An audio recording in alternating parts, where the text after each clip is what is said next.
in the queue and also cheerfully saying, oh, you are here, come vote.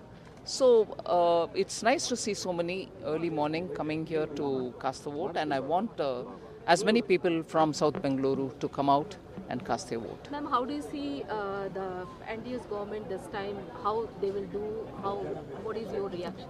I think it's clear people want stable government, they want good policies, progress and development. And for that sake, today people are coming out and they do want to see Prime Minister Modi continuing his tenure. When PM Modi said, "Ab ki baar 400 par," many criticized. Congress said no, not more than 150. How do you see this? Like many criticism, even Mangal Sutra politics is going on in Karnataka, especially said. What do you say about this? How do you I think because they have no issue on their own, in order to say this is what we'll do for the people of India, take India forward, bring opportunities for the youth, take India in a global leadership role, they have none of these positive agendas to speak about. So they're constantly hitting at Prime Minister, they're doing personal attack, and even worse, they're bringing in things which they themselves cannot implement. So as a part of this narrative is this whole property tax business. My last question, earlier I must know that you heard about the Sam Pitroda's comment about the inheritance tax. How do you see that? How do you react this particular inheritance tax? And it directly hits the middle class. It directly hits the aspirational class. They work hard. Sweat and toil of theirs is saved in small savings here and there.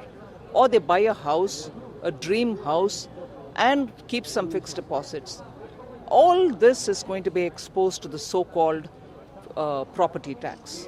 After all, Congress's reputation in terms of property tax goes back. And I remember earlier in 1968, there was a compulsory deposit scheme where people's deposits were all 18%, 20%, something was taken away.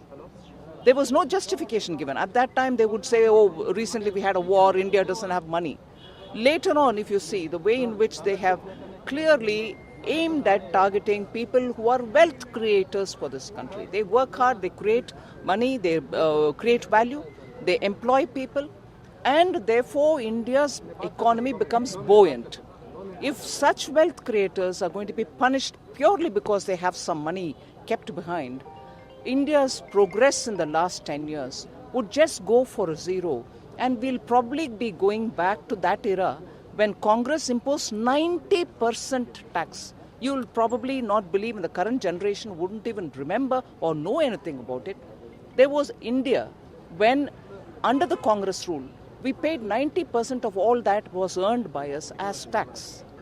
That's the socialist model which the Congress party is comfortable with.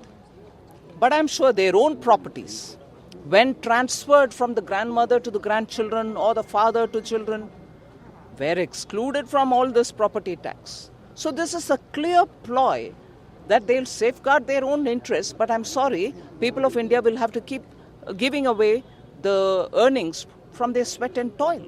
Absolutely convoluted. And this cannot be supported.